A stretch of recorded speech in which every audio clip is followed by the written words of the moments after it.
So a few weeks back, I uploaded some videos and you probably noticed the giant zit sitting on top of my forehead. I mean, how could you not notice? It was like Mount Vesuvius erupting from my face. So I decided to see if I could get rid of it, and it turns out I could pretty easily in Adobe After Effects just using some masks and content-aware fill, and I'm gonna show you how you can do it too. Okay, so I have the raw clip loaded up here in After Effects, and if we zoom in, there's the pimple, looking pretty rough. I'm gonna use the ellipse tool, and we'll just put a little mask around it, something like that. And then what I'm actually gonna do is I'm gonna change that mode to subtract. So that leaves me with just a hole in my face, which I suppose is an improvement over the zit, but we're gonna need to track that. So let's open up our tracker, window tracker, if it's not open for you, and make sure our mask is selected. That way it will just switch to the mask mode in the tracker. I'm actually gonna zoom in so I can see, and then I'll just let it track backwards. We're just gonna watch this and make sure that the tracker follows the zit all the way through this shot, and if it gets off, we'll stop it and we'll correct it. But so far it's doing okay. Might speed this process up for you.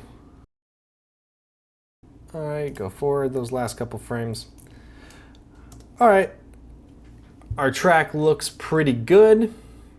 Okay, now that we've tracked our zit across the clip, we're gonna go back up to Window, Content Aware Fill, go to the bottom corner, and you can see the matte already, that little pink dot. That's our mask that we did on my face.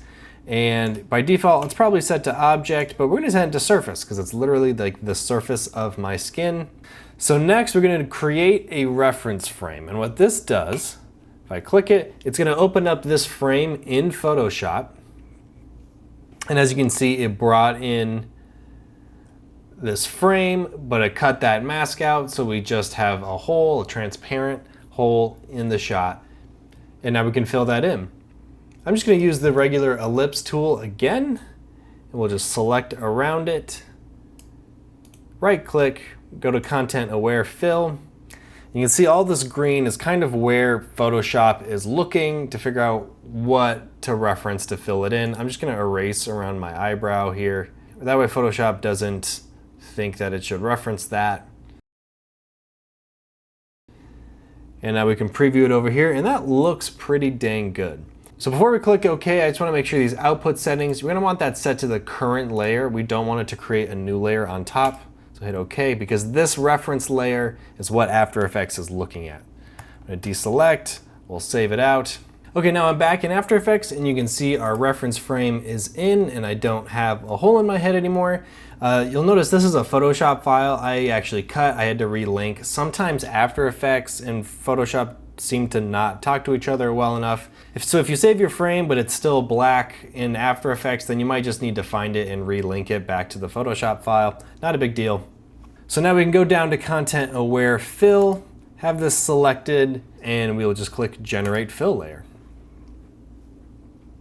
Just gonna think about that again for a little bit. I'll speed it up so you don't have to wait for it. Okay, now that's finished up, hopefully we have a pretty decent result. And it looks pretty good to me. I zoom in there. I'd say that looks pretty good. After Effects is now dermatologist recommended. So I would take this and I would probably render this clip out as ProRes before you put it back in your project. That way you have enough data to throw a color grade on it and it'll still look pretty good. But with Content Aware Fill, I would say it's pretty easy to remove a zit from your forehead. But there you go. Thank you for joining me on this journey of cosmetic self-improvement.